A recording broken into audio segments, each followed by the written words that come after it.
going on, everybody? Kim Becker and Ryan Blackburn here for our weekly Denver Nuggets AMA. Ryan, hello. Happy almost holidays, almost Christmas Eve here. I hope you have a lot of weekend plans set for the holidays. Oh, yeah. No, everything is jam-packed. I've wanted to, because we've got a game with the Nuggets, I'll be attending that one in the evening, but I got a lot of family plans before that. Should be great. I'm really excited. Good. Well, as you all know, all of you that are tuning in, make sure that you are following Ryan on Twitter and following Mile High Sports on Twitter, because he will send out this tweet asking what questions you may have for the Denver Nuggets every week, and we'll hop on here every Friday, and Ryan will try and answer them to the best of his ability. So, Ryan, we do have a few that were sent in today. I know, like you said, it's going to be a fun Christmas weekend here for everybody and for the Denver Nuggets. So we'll get going here with our first question. Do you believe the Nuggets are a title contender again after showing they can play great defense against a quality opponent this past week? Yeah, so this last game against Memphis really showed me a lot. I've been saying from the get-go that I thought that Denver's defensive issues were mostly kind of effort related, focus related, but not necessarily talent related. I felt that they had the requisite amount of talent in order to be a good defense. I had predicted this year that they might even jump into the top 10. Now, Michael Malone had said top 5 in the preseason, and I kind of scoffed at that because that's pretty funny. But I do think that this team, they have the capability for sure by adding players like Kentavious Caldwell-Pope, Bruce Brown, Christian Brown. But this last game that Zamora, I think, mentions here, when you play against Memphis and you play against a player like Ja Morant on national TV, you know that that is going to be a serious affair.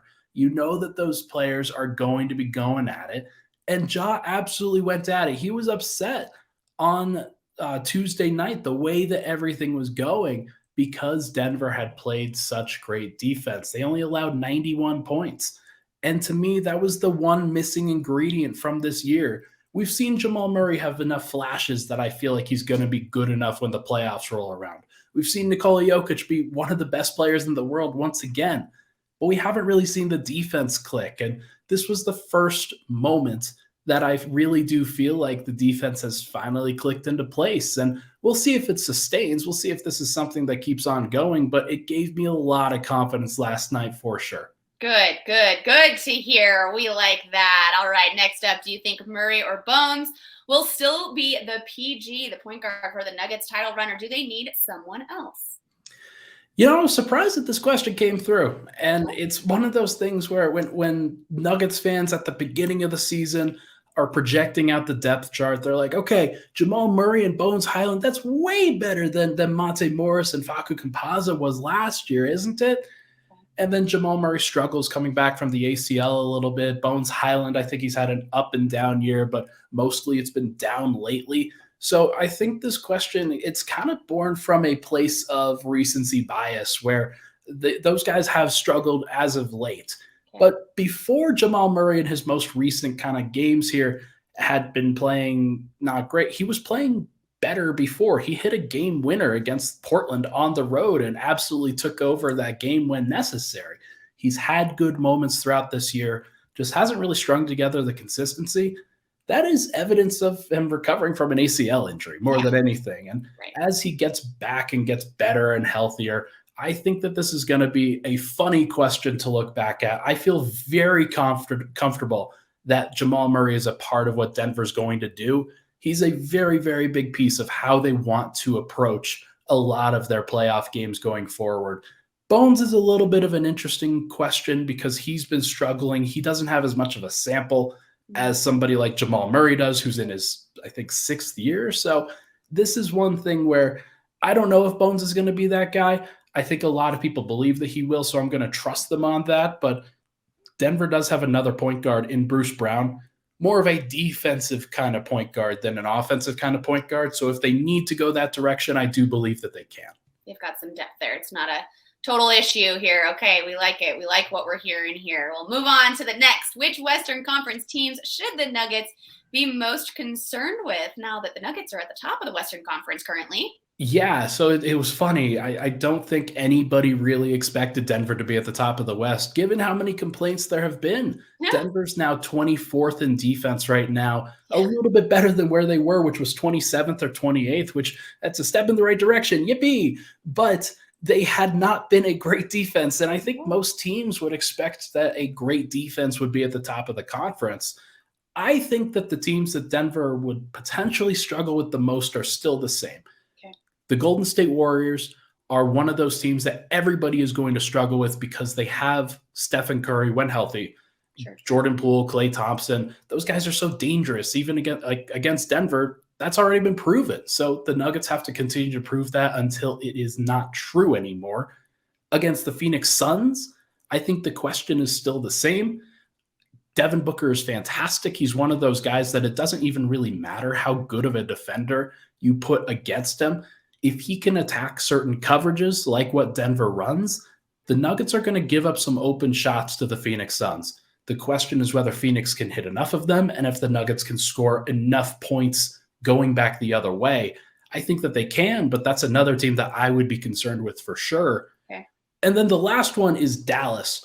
We've seen Luka Doncic go up against Denver over the course of 3 separate games. One of those games he didn't have his best performance, but the other 2 he was dominant and just looked fantastic throughout those games.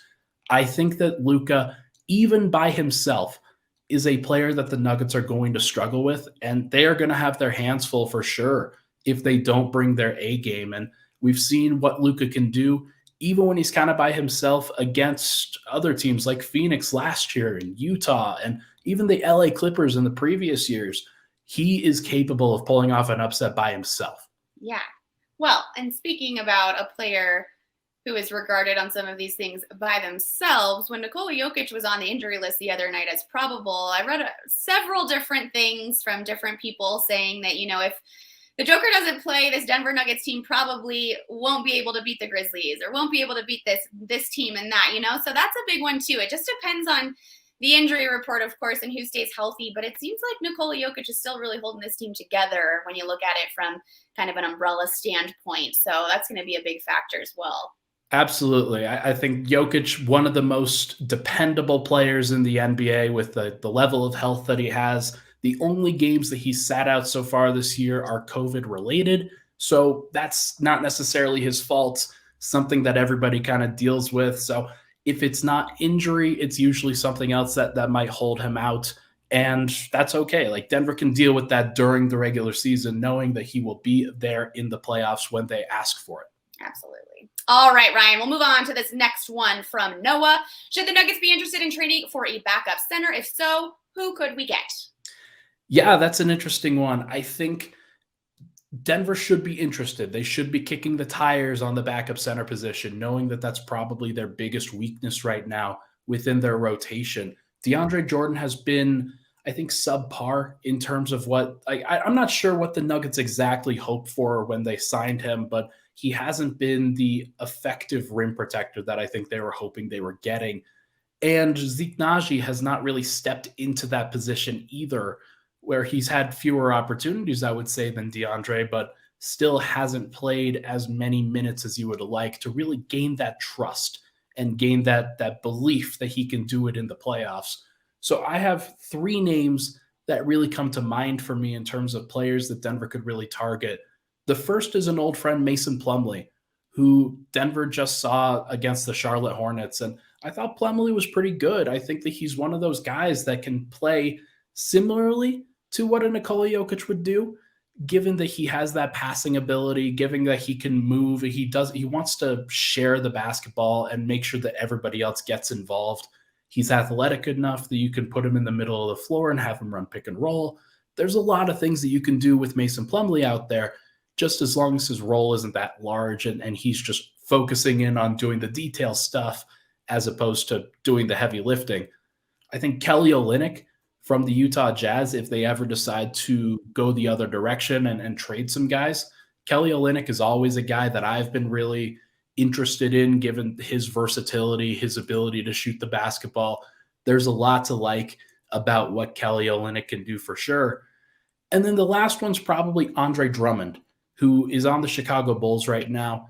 Not necessarily a big name and may not be the right guy for Denver. He's probably just a small upgrade Okay. over what DeAndre Jordan does. But Denver doesn't have a lot of resources, and that's probably the biggest thing precluding them from trading for a backup center. Is they don't have a lot to give up. So if you get a small upgrade, somebody who you think can bolster those minutes just a little bit, maybe that's good enough for me. Sure. Okay, well, that kind of leads into this next question here. You've talked about it a little bit with some of those options, but what are some possible small-scale trade deadline moves you think could help the Nuggets when looking at the playoffs? Yeah, so I had written down acquiring a big man as one of those things, Yeah. and so that still stands. Big man, somebody who can really protect the rim, maybe roll to the rim a little bit better, be a better threat than what DeAndre Jordan has been so far, and also maybe a better passer in general. Like that's probably the biggest thing that the Nuggets bench lineup needs is somebody who can help keep the offense moving a little bit. The other things that I've written down, you can never have enough perimeter shooting. There's never ever enough perimeter shooters. I know that all like there's other guys that Denver has had in the past, like Bryn Forbes, never really got off the bench, never really was a massive help for what Denver was doing at that point. But now that they have some other defensive guys within their rotation, guys like Bruce Brown, KCP, Christian Brown, Aaron Gordon, I think you can mix in some uh, bad defensive players, depending on whether Murray's out there, Porter's out there, Bones is out there. And you can, if you add another shooter, maybe somebody who's a little bit taller than Bones can play on the wing a little bit, that could be helpful for sure. You just never know the situation that a player like that could be useful. And if that swings a playoff game, then that makes it all the worth it. Yeah. The other thing, somebody who's kind of in that Zeke Naji mold right now, who's like about 6'8" to 6'10", somewhere around there, but can play some defense. Yeah. That's the most important thing that Denver needs. I wonder what happens to Denver if Aaron Gordon ever sustains an injury or is forced to be sidelined. He's very important to what the Nuggets do right now. If he goes down, their other options are Jeff Green, Zeke Naji, Vlatko Čančar, and Michael Porter Jr. playing the four. I'm not sure if I trust those options at some of the highest levels of competition. I think that there are some other guys that you could probably look to get. Yeah. And if that's the case, if you find the right guy, then maybe that does make a difference, kind of like a shooter in one game. And then that helps you out on your path to becoming a champion. Yeah, absolutely. All right, this last one here is more of a opinionated question, or maybe if you can see the future, Ryan, you can answer this one for us. I'll do my best. Straight up here. Will the Nuggets still be in the first? Will the Nuggets still be in first place in the West after their last big homestand in January? Can you see the future for us, Ryan? Yeah, so Denver has this tough schedule going right now with, I think, 11 of their next 12 teams that they face are going to be playoff teams. Ooh. And most of those are at home. So Denver has the benefit of that where they can absolutely win those games because you've got the backup of the home crowd behind you, the altitude, everything in between. There's a lot to like about Denver being able to rack up wins right now. But because their schedule is so home heavy right now, it's one of those things where you really have to take advantage. You really have to lock in on the defensive end. I think that this last game that they played against Memphis, I really do think that that is a good indicator of the kind of defense that they are willing to play now. It might not be that intense every night, but the fact that they can get to that level and the fact that they know that they're going to have to over the course of these next 10, 12 games, I think that they're going to be very close. It's either going to be, yes, they will be in first, or they're going to be very close within a game or two of that first place spot. Because right now, the top of the West is so condensed. Every team has just, they're one or two games away from each other right now. So hopefully what the Nuggets can do is kind of keep those teams at arm's length by playing strong defense, getting back Michael Porter Jr. and Jamal Murray, and then absolutely going to work. Should be a lot of fun. Absolutely. I like that. I'm going to make sure that I come back and reference this AMA after January to see if you were right there, Ryan. But I mean, you're convincing me. I like that. All very valid points for this team and where they sit right now. So that'll be a fun one when we come back and take a look here. But Ryan, as always, thank you so much. This was the weekly AMA for the Denver Nuggets, brought to you by Mile High Sports. I am Kim Becker. He is Ryan Blackburn, and we will be right back here next Friday after the holidays. Hope everyone has a wonderful holiday, and please make sure you're following Mile High Sports and Ryan Blackburn so you can get your questions in for our next Denver Nuggets AMA. Thanks so much, Ryan. Happy holidays, everybody.